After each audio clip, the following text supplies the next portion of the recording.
ಕಾವೇರಿ ನೀರು ಬಿಡುವ ವಿಚಾರಕ್ಕೆ ಸಂಬಂಧಪಟ್ಟ ಹಾಗೆ ಎಲ್ಲ ಪಾರ್ಟಿ ಮೆಂಬರ್ಸ್ ಇವತ್ತು ಸಭೆಯನ್ನ ನಡೆಸ್ತಾ ಇದ್ದಾರೆ.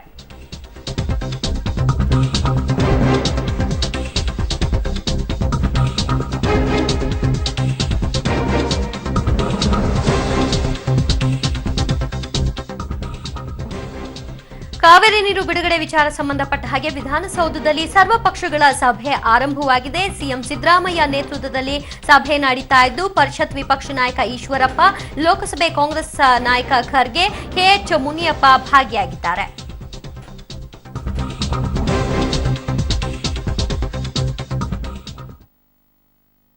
ಕಾವೇರಿ ನೀರನ್ನ ಬಿಡಬೇಕು ಬೇಡವೋ ಅನ್ನುವಂತಹ ಕುರಿತಾಗಿ ಸರ್ವಪಕ್ಷ ಸಭೆಯನ್ನ ಕರೆದದ್ದು ಈ ಒಂದು ಅಂತಿಮ ತೀರ್ಮಾನಕ್ಕೆ ಬರ್ತಾರೆ. ಈ ಕುರಿತಾಗಿ ಹೆಚ್ಚಿನ ಡೀಟೇಲ್ಸ್ ಕೊಡ್ತಾರೆ ನಮ್ಮ ಪ್ರತಿನಿಧಿ ಗಿರೀಶ್ ಕಾವಚೂರ್. ಗಿರೀಶ್, ನ್ಯಾಯಾಲಯದ ಘನತೆಗೆ ಧಕ್ಕೆ ಆಗದಂತೆ ನೋಡ್ಕೊಳ್ಬೇಕಾಗತ್ತೆ. ಮಗದೊಂದು ಕಡೆಯಲ್ಲಿ ವಿಶೇಷ ಅಧಿವೇಶನದಲ್ಲಿ ತೆಗೆದುಕೊಂಡಂತಹ ಒಂದು ನಿರ್ಣಯದ ಕುರಿತಾಗೂ ಕೂಡ ಗಮನ ಹರಿಸಬೇಕಾಗುತ್ತೆ. ಹೀಗಾಗಿ ಒಂದ್ ರೀತಿ ಸರ್ಕಾರಕ್ಕೆ ಚಾಲೆಂಜಿಂಗ್ ಡೇ ಅಂತ ಅನ್ಸುತ್ತೆ. ಯಾವ ರೀತಿ ನಿಭಾಯಿಸುತ್ತೆ ಇದನ್ನ?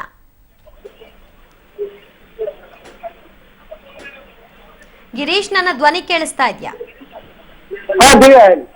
ನ್ಯಾಯಾಲಯದ ಘನತೆಗೆ ಧಕ್ಕೆ ಆಗದಂತೆ ನೋಡ್ಕೊಳ್ಬೇಕಾಗುತ್ತೆ. ಮಗದೊಂದು ಕಡೆಯಲ್ಲಿ ವಿಶೇಷ ಅಧಿವೇಶನದಲ್ಲಿ ತೆಗೆದುಕೊಂಡಂತಹ ನಿರ್ಣಯ ಕುರಿತಾಗಿಯೂ ಕೂಡ ಯಾವುದೇ ಆರೋಪಗಳಿಗೆ ಗುರಿಯಾಗದಂತೆ ಈ ಒಂದು ಸಭೆಯಲ್ಲಿ ಏನೆಲ್ಲ ಪ್ಲಾನ್ ಫೇಸ್ ಮಾಡೋದಕ್ಕೆ ಸರ್ಕಾರ ನಿರ್ಧಾರವನ್ನ ತೆಗೆದುಕೊಂಡಿದೆ? ಈಗ ಏನು ಸರ್ವಪಕ್ಷಗಳ ಸಭೆ ಆರಂಭ ಆಗಿರುವಂತದ್ದು. ಸರ್ವಪಕ್ಷಗಳ ಸಭೆಯಲ್ಲಿ BS ಯಡಿಯೂರಪ್ಪನವರು ಸೇರಿದಂತೆ ಬಿಜೆಪಿಯ ಏನು ನಾಯಕರುಗಳಿದ್ದಾರೆ, ಮತ್ತೆ ಇಬ್ಬರು ಕೇಂದ್ರ ಸಚಿವರು DV ಸದಾನಂದ ಗೌಡ ಅವರು ಮತ್ತೆ ಅನಂತ್ ಕುಮಾರ್ ಅವರು ಕೂಡ ಈ ಸಭೆಯಲ್ಲಿ ಭಾಗವಹಿಸಿದ್ದಾರೆ. ಸಿಎಂ ಸಿದ್ದರಾಮಯ್ಯ ಅವರ ನೇತೃತ್ವದಲ್ಲಿ ಸಭೆ ಆರಂಭ ಆಗಿರುವಂತದ್ದು. ಪ್ರಮುಖವಾಗಿ ಇಲ್ಲಿ ಸುಪ್ರೀಂ ಕೋರ್ಟಿನ ಆದೇಶ ಏನಿದೆ ಆ ಪ್ರಕಾರ ಮೂರು ದಿನಗಳವರೆಗೆ 6,000 ಕ್ಯೂಸೆಕ್ ನೀರನ್ನ ಬಿಡಬೇಕು ಬೇಡವೋ ಅನ್ನೋದ್ರ ಬಗ್ಗೆ ಏನು ಮುಖಂಡರ ಒಂದು ಅಭಿಪ್ರಾಯವನ್ನ ಸಿದ್ದರಾಮಯ್ಯ ಸಂಗ್ರಹಿಸ್ತಾ ಇರುವಂತದ್ದು.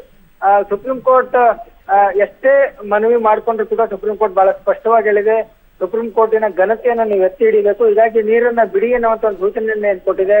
ಆ ವಿಚಾರವಾಗಿ ಒಂದ್ ರೀತಿ ಸರ್ಕಾರ ಇಕ್ಕಟ್ಟಿಗೆ ಸಿಲ್ಕೊಂಡಿರುವಂತದ್ದು. ಈಗಾಗಲೇ ವಿಧಾನಸಭೆಯಲ್ಲಿ ನಿರ್ಣಯ ಕೈಗೊಂಡಿರೋದ್ರಿಂದ ಈಗಿರುವ ನೀರನ್ನ ಕುಡಿಯುವ ನೀರಿಗೆ ಮಾತ್ರ ಬಳಸಬೇಕು ಅನ್ನುವಂತ ನಿರ್ಣಯ ಕೈಗೊಂಡಿರೋದ್ರಿಂದ ಅದಕ್ಕೂ ಕೂಡ ನಾವು ಧಕ್ಕೆ ಮಾಡುವ ಹಾಗಿಲ್ಲ. ಹಾಗಾಗಿ ಇಲ್ಲಿ ಈ ಒಂದು ಸಭೆಯಲ್ಲಿ ಸರ್ವಪಕ್ಷ ನಾಯಕರ ಒಂದು ಅಭಿಪ್ರಾಯವನ್ನ ಸಿದ್ದರಾಮಯ್ಯ ಅವರು ಪಡೆದುಕೊಳ್ತಾರೆ.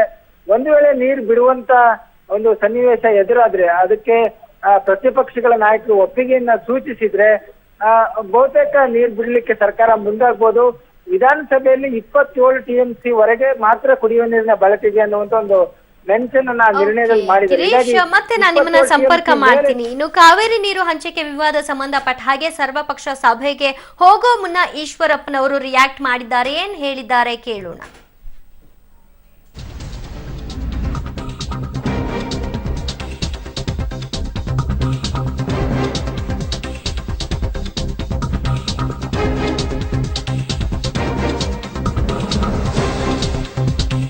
ಕಾವೇರಿ ನೀರು ಹಂಚಿಕೆ ವಿವಾದ ಸಂಬಂಧಪಟ್ಟ ಹಾಗೆ ಸರ್ಕಾರದ ತೀರ್ಮಾನಕ್ಕೆ ನಾವು ಬದ್ಧರಾಗಿದ್ದೇವೆ ಅಂತ ಈಶ್ವರಪ್ಪನವರು ಹೇಳಿದ್ದಾರೆ. ಜೊತೆಗೆ ಮನುಷ್ಯ ಬದುಕಿದ್ರೆ ಸಂವಿಧಾನ, ಸತ್ರೆ ಯಾವ ಸಂವಿಧಾನ ಅನ್ನುವಂತಹ ಪ್ರಶ್ನೆಯನ್ನ ಮಾಡಿದ್ದಾರೆ. ವಿಧಾನಸೌಧದಲ್ಲಿ ಮೇಲ್ಮನೆ ಪ್ರತಿಪಕ್ಷ ನಾಯಕ ಈಶ್ವರಪ್ಪ ಹೇಳಿಕೆ ಇದು.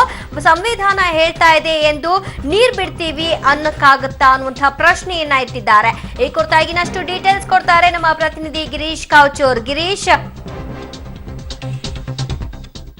ಕರ್ನಾಟಕ ರಾಜ್ಯದಲ್ಲಿ ಹುಟ್ಟಿದಂತ ಕಾವೇರಿ ನೀರು ನಮ್ಮ ರಾಜ್ಯದ ಜನರಿಗೆ ಕುಡಿಯೋ ನೀರಿಗೆ ಸಿಗ್ತಾ ಇಲ್ಲ ಅನ್ನಂತ ನೋವು.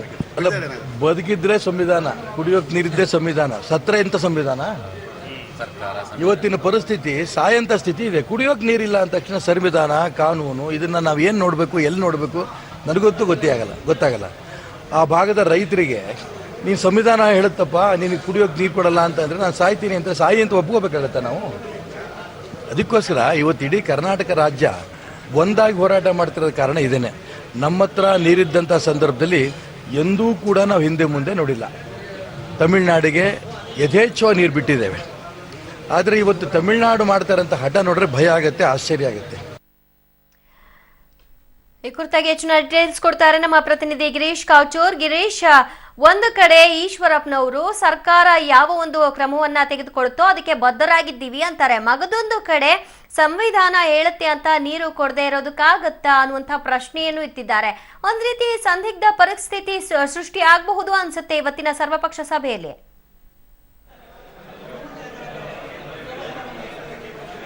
ದಿವ್ಯ, ಈ ವಿಚಾರವಾಗಿ ಬಿಜೆಪಿಯ ನಿಲುವು ಬಹಳ ಸ್ಪಷ್ಟ. ಏನಂದ್ರೆ ಸರ್ಕಾರ ಯಾವ ತೀರ್ಮಾನವನ್ನು ಕೈಗೊಳ್ಳುತ್ತೆ ಅದಕ್ಕೆ ಅದರ ಬೆನ್ನಿಗೆ ನಾವು ನಿಲ್ತೀವಿ ಅನ್ನುವಂಥ ಒಂದು ಮಾತನ್ನ ಬಿಜೆಪಿ ಎಲ್ಲ ನಾಯಕರು ಹೇಳ್ತಾ ಇರುವಂಥದ್ದು. ಆದರೆ ಇಲ್ಲಿ ಪ್ರಮುಖವಾಗಿ ನೋಡೋದಾದ್ರೆ ನೀರನ್ನು ಬಿಡ್ತೀವಿ ಅಂತ ಏನಾದರೂ ಸರ್ಕಾರ ಮುಂದಾದರೆ ಅದಕ್ಕೆ ಬಿಜೆಪಿ ಸಂಪೂರ್ಣವಾಗಿ ವಿರೋಧವನ್ನು ವ್ಯಕ್ತಪಡಿಸುತ್ತೆ. ಈಗಾಗಲೇ BSY ಅವರು ಹೇಳಿರೋ ಪ್ರಕಾರ ನೀರನ್ನು ಬಿಡುವ ಪರಿಸ್ಥಿತಿಯಲ್ಲಿ ಇಲ್ಲ, ಸರ್ಕಾರ ನೀರು ಬಿಡದೇ ಇರುವಂಥ ಒಂದು ನಿರ್ಣಯವನ್ನು ತೆಗೆದುಕೊಳ್ಳಿ, ಅವ್ರ ಜೊತೆಗೆ ನಾವು ಇರ್ತೀವಿ ಅನ್ನುವಂಥ ಒಂದು ಮಾತನ್ನು ಯಡಿಯೂರಪ್ಪನವ್ರು ಹೇಳಿರುವಂಥದ್ದು. ಒಟ್ಟಾರೆಯಾಗಿ ಸಿದ್ದರಾಮಯ್ಯ ಅವರು ಈ ಒಂದು ವಿಚಾರದಲ್ಲಿ ಇಕ್ಕಟ್ಟಿಗೆ ಸಿಲ್ಕೊಂಡಿದ್ದಾರೆ. ಯಾಕೆಂದರೆ ಒಂದು ಕಡೆ ಸುಪ್ರೀಂ ಕೋರ್ಟಿನ ಘನತೆಗೆ ಧಕ್ಕೆ ಆಗಬಾರ್ದು, ಸುಪ್ರೀಂ ಕೋರ್ಟಿನ ಒಂದು ತೀರ್ಪೇನಿದೆ ಆ ಪ್ರಕಾರ ಪಾಲಿಸುವಂಥ ಒಂದು ಅನಿವಾರ್ಯತೆ ಪರಿಸ್ಥಿತಿಯಲ್ಲಿ ಕೂಡ ರಾಜ್ಯ ಸರ್ಕಾರ ಇದೆ. ಇನ್ನೊಂದು ಕಡೆ ವಿಧಾನಸಭೆಯ ನಿರ್ಣಯವನ್ನು ಪಾಸ್ ಮಾಡಿಕೊಂಡಿದ್ದಾರೆ, ಇರುವಷ್ಟು ನೀರನ್ನು ಕುಡಿಯುವ ನೀರಿಗೆ ಮಾತ್ರ ಬಳಸಬೇಕು ಅನ್ನುವಂಥದ್ದು. ಸೊ ಹಾಗಾಗಿ ವಿಧಾನಸಭೆಯ ಒಂದು ಏನು ನಿರ್ಧಾರಕ್ಕೂ ಕೂಡ ಒಂದು ನಿರ್ಣಯಕ್ಕೂ ಕೂಡ ಚ್ಯುತಿ ಬರಬಾರ್ದು. ಸೊ ಎರಡನ್ನೂ ಕೂಡ ಮ್ಯಾನೇಜ್ ಮಾಡಬೇಕಾಗುತ್ತೆ. ಆ ಒಂದು ಹಿನ್ನೆಲೆಯಲ್ಲಿ ಸಿದ್ದರಾಮಯ್ಯ ಅವರು ಈ ಒಂದು ಸರ್ವಪಕ್ಷ ಸಭೆಯನ್ನು ಕರೆದಿರುವಂಥದ್ದು. ಇಲ್ಲಿ ಪಕ್ಷದ ಮುಖಂಡರ ಒಂದು ಅಭಿಪ್ರಾಯವನ್ನು ಸಂಗ್ರಹಿಸ್ತಾರೆ. ಆ ನಂತರ ಮಂತ್ರಿ ಪರಿಷತ್ ಸಭೆ ನಡೆಯುತ್ತೆ 2 ಗಂಟೆಗೆ. ಅಲ್ಲಿ ಒಂದು ಅಂತಿಮ ನಿರ್ಧಾರವನ್ನು ಸಿದ್ದರಾಮಯ್ಯ ಅವರು ತೆಗೆದುಕೊಳ್ತಾರೆ. ದಿವ್ಯಾ, ಥ್ಯಾಂಕ್ ಯು ಗಿರೀಶ್ ನಿಮ್ಮೆಲ್ಲ ಮಾಹಿತಿಗೆ. ಕಾವೇರಿ ನೀರು ಬಿಡುಗಡೆ ವಿಚಾರ ಸಂಬಂಧಪಟ್ಟ ಹಾಗೆ ಯಾವ ರೀತಿಯಾಗಿ ಸರ್ವಪಕ್ಷ ನಿಯೋಗ ಸಭೆಯನ್ನ ನಡೆಸ್ತಾ ಇದೆ, ಅದರಲ್ಲಿ ಏನ್ ತೀರ್ಮಾನಗಳು ಹೊರ ಬೀಳುತ್ತೆ ಅನ್ನೋದನ್ನ ಕಾದು ನೋಡ್ಬೇಕು ಅಂತ ಅನ್ಸುತ್ತೆ. ಮನುಷ್ಯ ಬದುಕಿದ್ರೆ ಸಂವಿಧಾನ, ಸತ್ರೆ ಯಾವ ಸಂವಿಧಾನ ಅನ್ನುವಂಥ ಪ್ರಶ್ನೆಯನ್ನ KS ಈಶ್ವರಪ್ಪನವರು ಎತ್ತಿರುವಂತಹದ್ದು.